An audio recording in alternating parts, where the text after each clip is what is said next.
నమస్తే, welcome to ప్రజా చైతన్యం. ఓ వ్యక్తిపై పోలీస్ స్టేషన్లో విశాఖ టీడీపీ మహిళా విభాగం అధ్యక్షురాలు సర్వసిద్ధి అనంతలక్ష్మి గత నెలలో దాడి చేస్తే ఇప్పటికీ కేసు నమోదైంది. గత నెలలో సర్వసిద్ధి అనంతలక్ష్మి ఓ వ్యక్తిని చెప్పుతో కొట్టింది. అది కూడా పోలీస్ స్టేషన్లో. ఆ వ్యక్తి ఉండగా దాడికి దిగింది టీడీపీ మహిళా నేత అనంతలక్ష్మి. అనకాపల్లికి చెందిన కొత్తూరు నరేంద్రను గాజువాక పోలీస్ స్టేషన్లోనే చెప్పుతో కొట్టింది. అంతేకాదు తనపై కేసు పెడితే బదిలీ చేయిస్తాను అని అనంతలక్ష్మి బెదిరించింది. అధికారంలో ఉన్నామనే గర్వంతో పోలీసుల్నే భయపెట్టింది. ఇది జరిగి సుమారు నెలయింది. అయితే దీనిపై ఎట్టకేలకు కేసు నమోదైంది. బిఎన్ఎస్ సెక్షన్ 323 కింద కేసు నమోదు చేశారు గాజువాక సిఐ పార్థసారథి.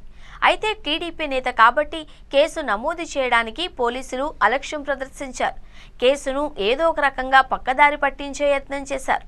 కాకపోతే అనంతలక్ష్మిపై కేసు ఏమైంది అని పలువురు పదే పదే ప్రశ్నించడంతో ఎట్టకేలకు కేసు నమోదు చేశారు. ప్రస్తుతం ఆమెపై కేసు నమోదైతే చేశారు, కానీ దాన్ని ఎంతవరకు ముందుకు తీసుకువెళతారో అనేది చూడాలి. కాలయాపన చేసి కేసును మాయం చేస్తారు అనే వాదన కూడా వినిపిస్తోంది. అదే ప్రతిపక్ష వైఎస్ఆర్సీపీ నేతలపై అక్రమంగా కేసులు నమోదు చేస్తున్న పోలీసులు టీడీపీ నేతల విషయానికి వచ్చేసరికి కళ్ల ముందు తప్పు కనిపిస్తున్నా ఆచితూచి వ్యవహరిస్తున్నారు.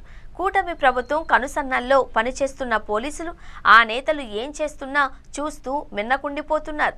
అనంతలక్ష్మిపై కేసు నమోదు చేయడానికి సుమారు నెల రోజుల సమయం తీసుకోవడమే ఇందుకు ఉదాహరణ. కేసు అయితే పెట్టాం కదా అని చెప్పుకోవడానికే ఈ తతంగం నడుపుతున్నారా, లేక నిజంగానే ఆమెపై చర్యలు తీసుకుంటారా? వేచి చూడాలి.